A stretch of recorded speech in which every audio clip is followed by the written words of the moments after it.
Seorang istri yang memakai bedak untuk menyenangkan suami misalnya, tiap polesan bedak ada pahalanya. Dia pakai lipstik untuk menyenangkan hati suaminya, tiap goresan lipstik ada pahalanya, bernilai ibadah. Ini kewajiban yang kedua. Yang ketiga, wala tadribil wajha. Kalau marah jangan memukul muka. Maksudnya apa ini? Kewajiban memberikan perlindungan. Sehingga si istri merasa ada tempat dia mengadu. Ada tempat dia melarikan persoalan. Ada tempat dia bergantung. Kalau marah jangan memukul muka. Dan memukul itu pun upaya terakhir. Kalau tidak bisa dengan kata yang lemah lembut, agak sedikit keras katanya. Kalau dengan kata yang keras tidak juga bisa pisah tempat tidur. Kalau memang tidak bisa juga dengan pukulan yang tujuannya bukan untuk menyakiti, tetapi untuk mendidik. Allah tadribal wajha.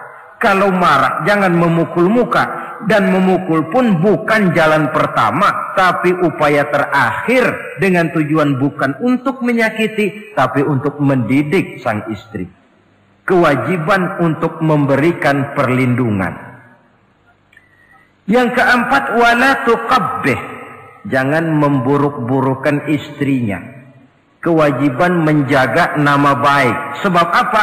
Dalam satu bahasa yang indah, Al-Quran menjelaskan bahwa suami istri itu laksana pakaian.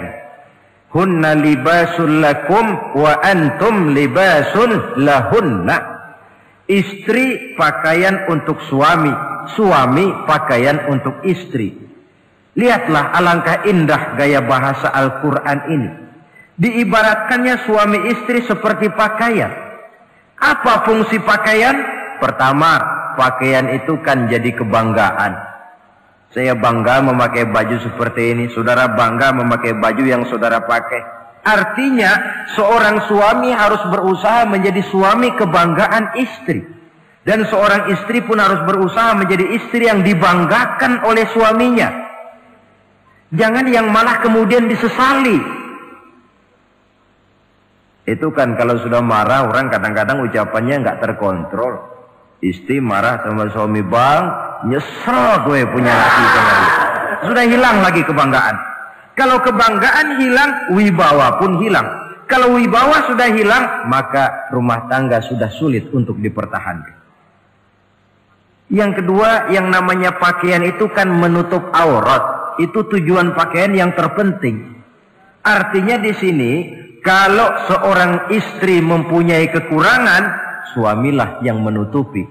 Kalau seorang suami mempunyai kekurangan, istri juga harus berusaha menutupi. Jangan kekurangan suami diceritakan di pasar umum. Atau kekurangan istri dibuka di mana-mana. Itu namanya suami istri tidak berfungsi sebagai pakaian, malah justru saling membuka aurat masing-masing. Iyalah kadang-kadang penyakit ini. Kadang-kadang yang namanya perempuan dari rumah itu berangkat ngaji katanya. Sampai di pengajian apa? Suaminya diakur-akurin. Bayu bagaimana suami? Wah, suami saya payah. Dipayahkannya suaminya di mana-mana. Atau aib dan kekurangan istri diceritakan di mana-mana. Orang bertanya, gimana mas istrinya? Oh, nggak maju. Loh, kenapa istrimu kan cantik? Iya, soal cantik sih iya, tapi tidurnya kok ngiler ini. Nah, ini kan nggak perlu yang macam begini ini.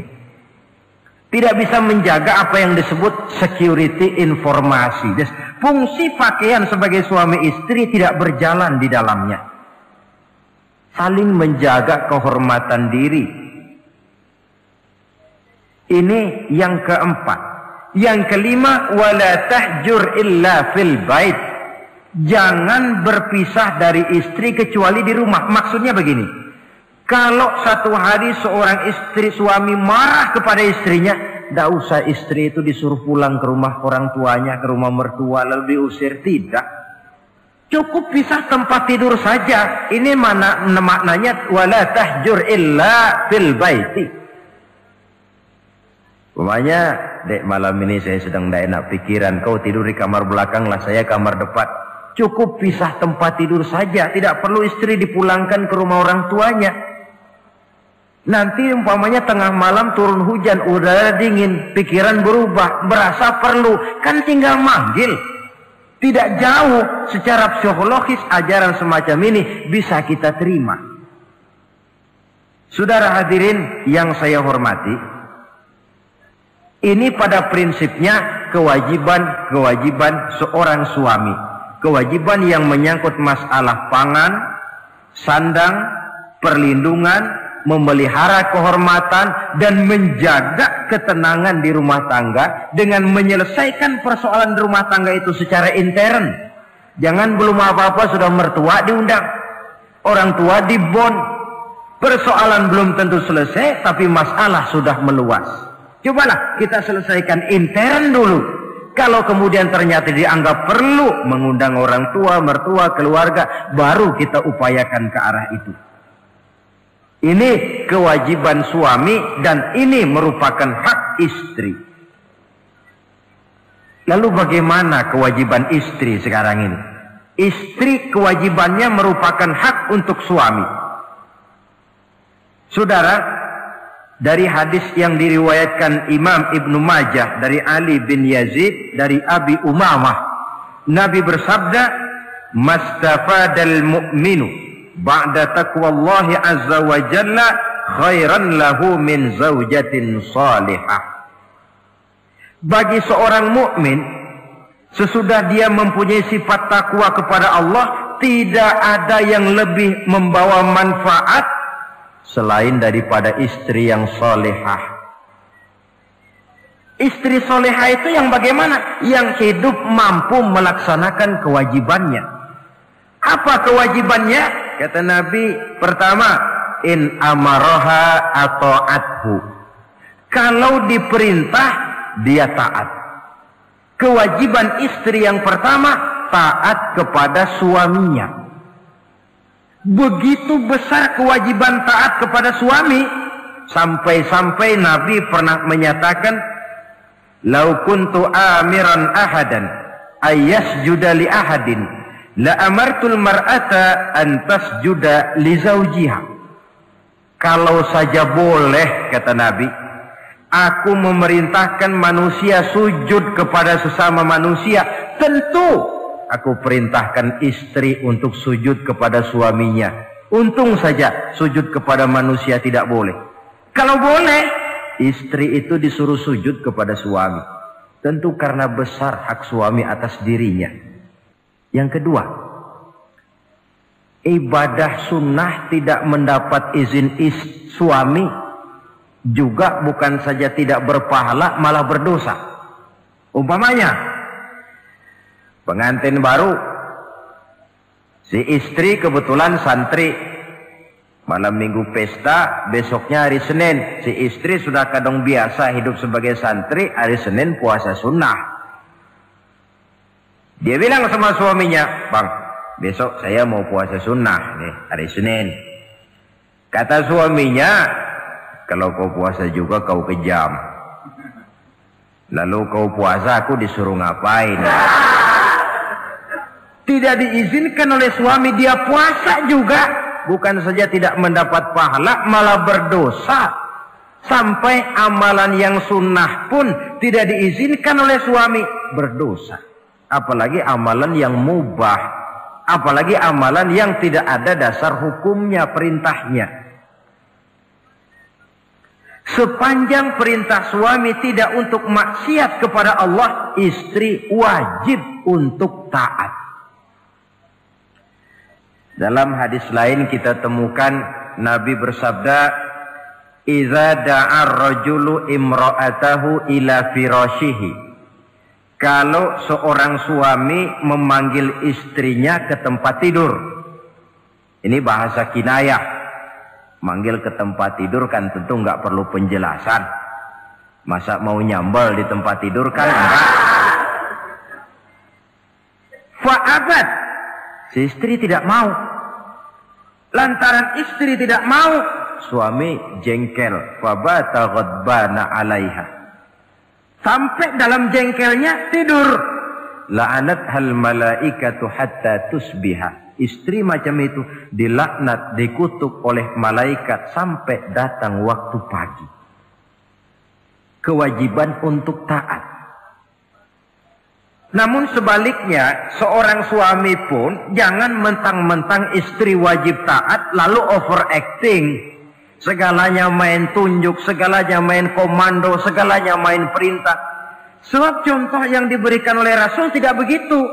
Rasul kita baca dalam sejarah menjahit bajunya sendiri, memperbaiki kasutnya sendiri. Artinya yang bisa ya dikerjakan tanpa harus menggantungkan semuanya kepada sang istri. Kewajiban untuk taat. Nah, penutup tentang taat ini ada sebuah hadis pula di mana baginda Nabi bersabda, ayyumam ra'atin matat wa zawjuha anha radin dakhalatil jannah. Kalau seorang perempuan meninggal dunia, suaminya ridho kepadanya, maka perempuan itu akan masuk surga. Artinya, kalau seorang istri meninggal, ya dia tukang ngaji, ya tukang sholat, ya suka puasa, ya gemar sodakoh, tapi meninggal suaminya tidak ridho, pintu surga belum dibukakan sampai suaminya ridho kepadanya. Ini menggambarkan tentang besarnya kewajiban taat seorang istri kepada suaminya. Ini kewajiban pertama.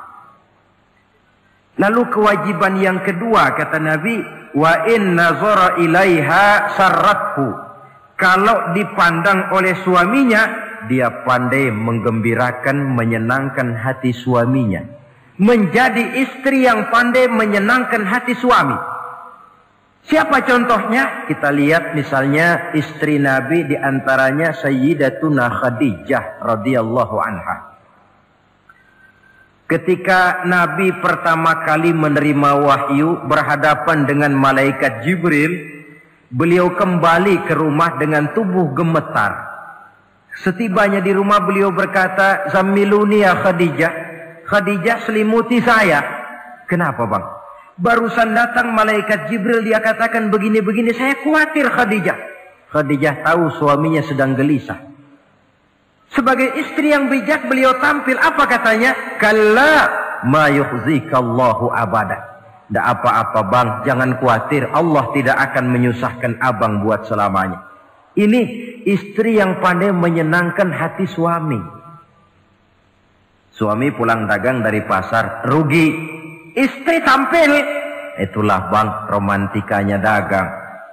Masa selamanya saja untung sekali-sekali lah rugi. Si suami kan tidak terlalu pusing kepalanya.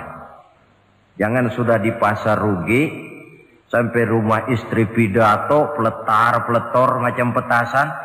Dasar suami goblok, dagang saja rugi. Sudahlah di pasar rugi, sampai ke rumah digoblok-goblokin. Itu nanti suami kan bisa kena penyakit yang disebut broken home. Penyakit nggak betah di rumah. Seorang istri kalau suami sudah kena penyakit tidak betah di rumah, itu mesti siap-siap mental untuk dimadu. Nah, jadi kalau tidak dimadu bagaimana? Berusaha bikin betah suami di rumah. Suami pulang kantor jam 2, setengah 2 dandan, kalau perlu setel habis. Kalau perlu kelihatan suami akan datang, bukakan pintu, sambut dengan senyum. Apalagi kalau senyumnya Pepsodent. Saya kira suami bagaimanapun lelahnya, peras keringat, banting tulang, pulang mencari nafkah, kalau kembali di rumah disambut dengan senyum, hilang capeknya. Tapi bayangkan, sudahlah di kantor capek, peras keringat, banting tulang, sampai pula di rumah yang nyambut cuka sama kukusan. Sudah asem, monyong. Suami mana yang kerasan tinggal di rumah? Menjadi istri yang pandai menggembirakan, menyenangkan hati suaminya. Bahkan diizinkan bohong untuk menyenangkan hati suami. Umpamanya, suami kebetulan habis Objeknya gol. Karena ingin menyenangkan istri, mampir di pasar beli kain batik. Si suami tidak tahu bagaimana kain batik yang bagus, beli saja sembarangan. Sudah kainnya kasar, warnanya norak, harganya yang mestinya murah jadi mahal. Dibawa pakaian itu pulang. Istri lihat dan tahu kalau ini batik jelek, norak, kasar, harganya pun murah. Tapi dia ingin menyenangkan hati suaminya. Suaminya tanya, bagaimana dek kain batik ini? Waduh bang, bagus betul kain ini. Pinter bener abang milih warna ini. Emang yang kayak begini ini bang, coba lihat tetangga kita mana ada yang pakai kain kayak begini. Ya memang gak ada, jelek. Suami senang tentu. Lalu kain itu oleh istrinya, ngaji dipakai, keundangan dipakai, tidur dipakai, masak dipakai, nyuci pun dipakai. Suami makin bangga, wah kain yang saya beliin dipakai terus ini. Lain pula istrinya, dalam hati dia berpikir, biarin deh gue pakai terus biar cepat hancur, nggak ada urusan. Coba kalau waktu itu si istri jujur, dasar laki goblok, beli kain kayak begini, sono pulangin. Nah, mungkin suami yang sudah payah-payah mau menyenangkan hati istrinya malah berbalik pikirannya. Saudara hadirin, ini kelihatannya penting untuk menjaga suasana keharmonisan di dalam kehidupan berumah tangga. Begitu pula pengertian seorang suami. Rasul pernah pulang dari masjid agak larut malam, rupanya banyak orang bertanya. Ketuk pintu, Assalamualaikum. Sampai 3 kali tidak dibukakan pintu. Rupanya Aisyah lelap benar tidurnya. Rasul sadar beliau pulang kemalaman. Dan tahu istrinya capek bekerja di waktu siang. Ashraful Anbiya wal Mursalin ini menghormati istrinya. Salam 3 kali tak dibukakan pintu, bukan marah, malah gelar sorban di depan pintu. Di situ beliau tidur. Tengah malam Aisyah mau sholat, buka pintu, terkejut lihat suaminya tidur di depan pintu. Dibangunkan, begitu dibangunkan Rasul lebih dahulu berkata, Aisyah, maafkan saya pulang terlambat memang sebab banyak yang bertanya di masjid. Sudahlah tidur di depan pintu, begitu dibukakan beliau dulu yang minta maaf. Sulit jadi suami semacam ini. Yang enak kalau sudah nggak dibukain pintu, istri kepulesan lalu sekali buka pintu, kan yang enak kita tunjuk jidatnya, lo tidur kayak kebo ya. Saudara hadirin, menjadi istri yang pandai menyenangkan hati suaminya. Sebab tidak ada seorang suami bisa sukses baik di medan tugas, di masyarakat, di kantor, di toko, di tempat manapun kalau tidak ditunjang oleh peran serta dari para istrinya. Karena itulah perempuan walaupun peranannya tidak begitu kelihatan, sebenarnya sangat menentukan. Seorang suami yang jujur, polos, lugu, sederhana, sanggup menjadi koruptor ulung karena didorong-dorong oleh istrinya. Merangsang ketamakan suami. Istri dibakar oleh tetangganya. Bang, kenapa? Kau kan di kantor kepala bagian. Lalu, tangga kita pegawai kecil saja bang. Tapi coba lihat istrinya kalau pakai gelang kayak pelek beca bang gelangnya. Kau kepala bagian gak bisa beliin saya macam gitu, kepala bagian goblok. Lalu bagaimana bu, gaji saya kan sudah jelas segitu. Iya, kamu kan kepala bagian. Apaan kayak di kantor sabet. Kalau sudah main sabut-sabutan begini, sudah merangsang suami untuk berbuat yang tidak baik. Kecil, tidak begitu kelihatan, tapi sangat menentukan. Istri yang soleh, yang bisa melaksanakan kewajibannya, yaitu pandai menyenangkan hati suaminya. Ini kewajiban istri yang kedua. Yang ketiga, wa in aqsama alaihi abarrathu. Kalau suami memberikan sesuatu, dia pandai berbakti, menjadi istri yang pandai bersyukur kepada suami. Kita ingat ketika pulang Mi'raj kan Rasul bercerita, saya dalam perjalanan itu diperlihatkan neraka, kata Rasul. Saya lihat kok isinya kok lebih banyak perempuan daripada laki-laki. Nah, Sahabat heran, ya Rasul, lebih banyak perempuan? Iya. Apa mereka tidak sholat? Sholat. Apa mereka tidak pernah hadir di majelis taklim? Oh, rajinan dia sama suaminya. Ada apa? Tidak pernah baca Quran? Rajin. Lalu kenapa kok isinya kebagian besar perempuan? Rasul menjawab, hunna yakfurnal asir. Mereka umumnya tidak pandai bersyukur kepada suaminya. Hujan panas setahun dibalas dengan hujan sehari. Kalau suaminya sedikit salah, sudah kehilangan pertimbangan, tertutup seluruh kebaikannya. Yang kelihatan cuma salahnya saja. Maka sebaiknya di dalam hidup berumah tangga, baik suami maupun istri itu masing-masing sedia timbangan. Kalau satu saat suami salah, istri ambil timbangan. Timbang, suami saya salahnya ini, jasanya ini. Bertahun-tahun dia hidup mencari nafkah buat saya, membelikan pakaian untuk saya, mencarikan makan untuk saya. Salahnya ini. Timbang mana lebih banyak salahnya atau benarnya. Dengan demikian kita akan bisa menghasilkan keputusan objektif. Giliran istri yang salah, suami yang ambil timbangan, ukur mana lebih banyak baiknya atau salahnya. Kalau tiap kita masing-masing punya timbangan, insya Allah nilai-nilai objektif dari suatu pertimbangan akan bisa kita temukan dalam mengambil keputusan. Istri yang pandai berbakti membalas budi daripada suaminya. Kewajiban yang keempat dari seorang istri, wa in ghaba anhu nasahathu fi nafsiha wa malihi. Kalau suami tidak ada di rumah, dia pandai menjaga kehormatan dirinya dan pandai menjaga harta suaminya. Tidak mencari kesempatan dalam kesempitan. Suami lembur, istri ngompreng. Dan pandai menjaga harta suaminya. Nah, coba lihat. Kalau seorang suami ada uang di kantongnya 100 rupiah. Ada tukang minta pengemis, istri ambilkan saja tanpa izin suaminya uang di kantong suami 100. Dia sedekahkan. Niatnya tentu baik. Si istri dapat dosa, si suami dapat pahala. Perbuatan sedekahnya itu betul, tapi mengambil uang tanpa izin suami itu yang salah. Dan ternyata salah itu lebih besar daripada pahala yang dia lakukan lantaran bersedekah itu.